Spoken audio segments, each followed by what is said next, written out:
I don't like to use the word politician. Paul, I don't think of you as a No, politician. I I think don't of you as either. a statesman, Well, a guy that goes there. You're a citizen that goes I'm up there and you're trying. on our side. I am. I believe I am. But you know, people often go, Paul, now you're into politics. And I'm going, you know, I am.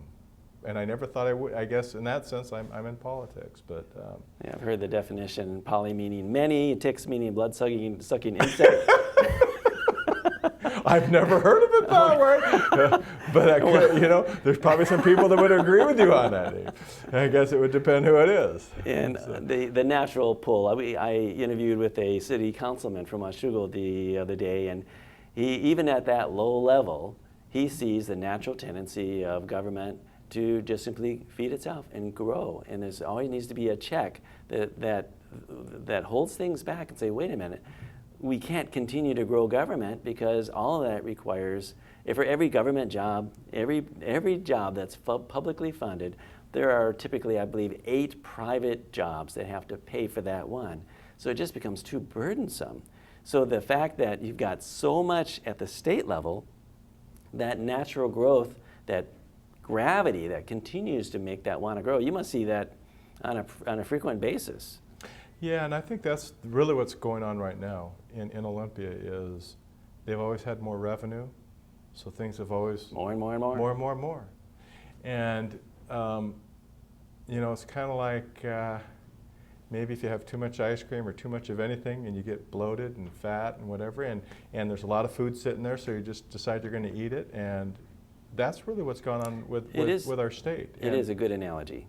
And what's happened is we become fat and happy. And now what's really sad is when we don't have the revenues, we haven't been able to react, we've still wanted to eat, we've still wanted to grow, and we don't have the money to grow. In fact, we have to retract.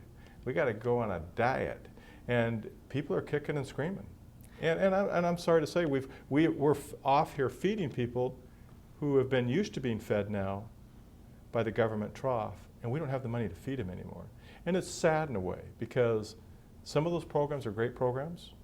Some of them though aren't. Some of them we should never have gotten involved in. And so we're into some difficult times for a little bit. But you know what? We're going to be okay through this. The American people are very Absolutely. resilient. It's amazing to me how resilient our economy has been. But we're in a spot. Would you evaluate our current financial state for the state and the feds? Are we financially healthy? No, we're not. No, we're not. We're sick. Oh. And $11 trillion federally, $5.3 billion in our state government that we're going to correct? Yeah, that's extreme. And when you have a program that's going to say, well, we want $1 billion and add that to that, how we're not going to make any difference, we're adding to that irresponsibility. I don't want to be part of that.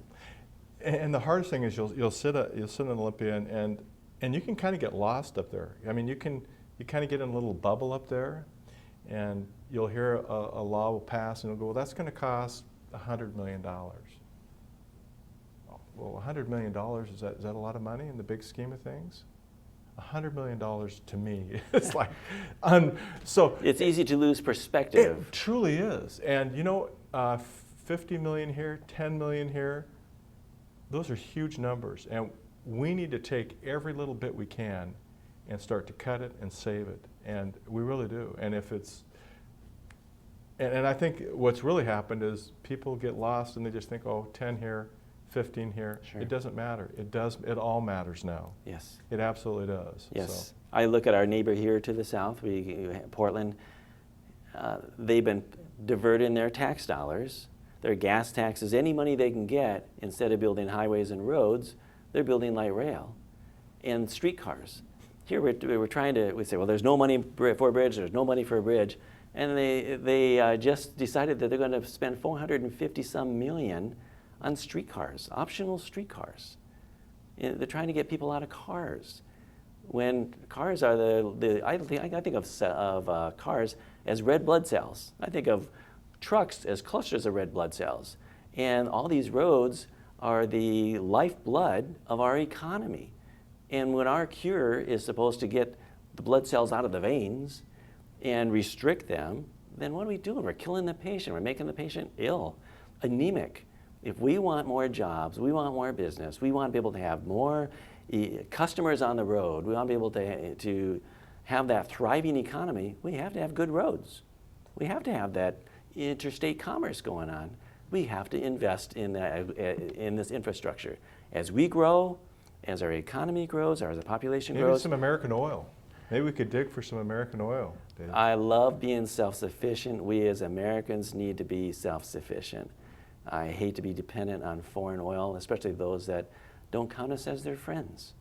But you know, Brazil can drill for oil better than we can, so we should let those guys drill for the oil. And, you know, Yeah. we could philosophically talk about a bunch of things, Dave, but you don't have enough tape to cover all this. Yeah, well, I'm glad that you are up there bringing some good common A little bit sense. of sanity, I hope. Yes. Yeah, I hope Yes. so. Keep fighting the fight. I will do it, Dave. Just hopefully that we'll have more citizens tuning in, getting involved, and helping to hold politicians that are big spending, deficit spenders, adding debt and load. Hopefully that will stop, mainly because citizens will say, wait, no, you can't do that.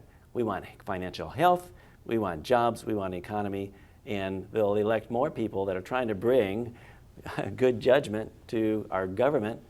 And Paul, I consider you in that group because you're pulling in the right direction. Well, thanks, David. I appreciate it. And we've got another guy that's going to be running here in a little while. I'd love to chat with you one day about that. Somebody in the 49th that we need to get elected. So you're talking about Craig Riley. Riley. Yeah. Yes. Craig. We'll be happy to have him interview here, and any of the candidates who are running, I'd love to get him in here and ask him straight questions. Absolutely, and I'd love for you to vet him and see what you think, because I think he's a good man. I think he would be an asset to us in this area, especially on some of the issues we've talked about today. Absolutely, because he knows business, he knows jobs, he knows our economy, and he knows sanity, which is get away from this deficit spending. Absolutely. Great. A pleasure. Hey, Thanks for the update. Thanks so much. Appreciate it.